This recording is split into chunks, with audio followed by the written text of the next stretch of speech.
सगळ्या प्रकारे आपल्याला त्रास देण्याचा प्रयत्न केला, यामध्ये आपण झुकलो नाही आणि म्हणून मग आपल्या विरोधात महिलांना पुढे करून खोटे आरोप लावले गेले. मित्र हो, नागपूरच्या हिवाळी अधिवेशनामध्ये सनदी अधिकारी तुकाराम मुंढे यांचा विषय बराच गाजला. खर तर तो ओढून ताणून गाजवला. भाजपचे आमदार कृष्णा खोपडे यांनी कसलाही नसलेली अशी जुनी प्रकरणं उकरून काढली आणि कारण नसताना या तुकाराम मुंढे यांच्यासारख्या एका चांगल्या अधिकाऱ्याच्या निलंबनाची मागणी केली. तुकाराम मुंढे म्हणजे कायद्याला धरून काम करणारे अधिकारी आहेत हे उभ्या महाराष्ट्राला माहीत आहे. अहो, 20 वर्षामध्ये 24 बदल्या होऊन सुद्धा त्यांनी कधी आपला कायदेशीर मार्ग नाही बदलला. कुठल्या नेत्याच्या दबावापुढे सुद्धा ते झुकले नाहीत. बदली होईल त्या विभागात जाऊन अगदी पहिल्या दिवसापासून त्यांनी आपल्या कामाचा धडाका लावला. एका वर्षाच्या आत बदल्या होऊन सुद्धा त्यांनी याबाबत कधीही तक्रार केली नाही आणि आपलं कायदेशीर काम करणंही त्यांनी सोडलं नाही. आपल्या मार्गावरून ते तसोभरीही ढळले नाही. कायद्यानं काम करणारे अधिकारी बघा, एकतर तसे ते दुर्मिळ असतात आणि असे अधिकारी अनेक राजकारणी मंडळींना नको असतात. आपल्या मर्जीप्रमाणे काम करणारे अधिकारी असावेत असं बहुसंख्य राजकीय नेत्यांना वाटत असतं आणि मग ते आपल्या मर्जीप्रमाणे वागत नसली की मग त्या जमेल त्या पद्धतीनं या अधिकाऱ्यांना त्रास दिला जातो. तुकाराम मुंढे हे त्यातलं एक सगळ्यात मोठं उदाहरण. हिवाळी अधिवेशनाच्या दरम्यान त्यांच्या नावाची मोठी चर्चा झाली, मोठा वाद झाला. आता या तुकाराम मुंढे यांनी आपलं मौन सोडलेलं आहे.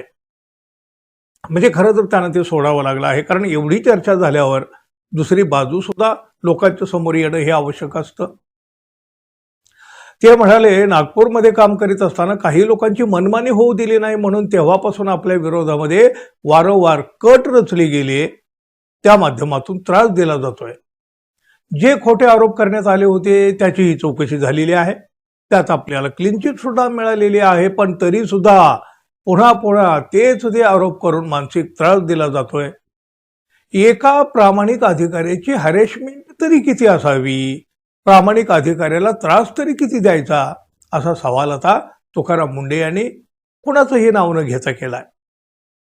सगळ्या प्रकारे आपल्याला त्रास देण्याचा प्रयत्न केला, यामध्ये आपण झुकलो नाही आणि म्हणून मग आपल्या विरोधात महिलांना पुढे करून खोटे आरोप लावले गेले. महापालिकेत अनेक वर्षापासून बेकायदेशीरित्या नोकरी करीत असलेल्या 17 कर्मचाऱ्यांच्या 2001 पासूनच्या प्रलंबित वेतनाच्या फाईलवर स्वाक्षरी करण्यासाठी एका नेत्यानं माझ्यावर दबाव आणलेला होता.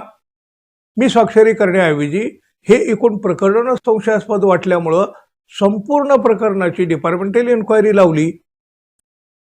शासनाच्या नियमाप्रमाणे सगळेच्या सगळे म्हणजे 17 जणांना बेकायदेशीरित्या मिळवलेल्या नोकरीतून बडतर्फ केलं, म्हणजे नोकरीतून त्यांना काढून टाकण्यात आलं कायमचं. आणि त्यामध्ये एका स्थानिक आमदारांच्या जवळचा नातेवाईकाचा समावेश होता. त्यामुळे त्या आमदारानं माझ्या विरोधामध्ये वारंवार मोहीम उघडली, ज्या प्रकरणातून मला क्लीन चिट आधीच मिळालेली आहे, असं तुकाराम मुंढे यांनी म्हटलंय. मुंढे यांनी भाजप आमदार कृष्णा खोपडे यांचंही नाव घेतलं नाही आणि त्या नातेवाईकाची ओळख सुद्धा त्यांनी उजेडात आणलेली नाही. पण तुकाराम मुंढे यांनी लावलेल्या चौकशीत ज्या 17 जणांना नोकरीतून बडतर्फ केलं गेलं, त्यातला एक जण हा या भाजपा आमदार कृष्णा खोपडे यांचा मेहुणा आहे. तुकाराम मुंढे यांच्यामुळे आपल्या मेहुण्याची बेकायदा असलेली नोकरी गेली. त्यामुळं आमदार महाशयांचा जो काही पारा चढलेला आहे अनेक वर्षापासून, तो अजूनही खाली यायला काही तयार नाही. पण या संघर्षामध्ये शेवटी जिंकले ते तुकाराम मुंडेच. यालाच तर म्हणतात सत्य परेशान होता है, पराजित नाही. धन्यवाद. पुन्हा भेटू. नमस्कार.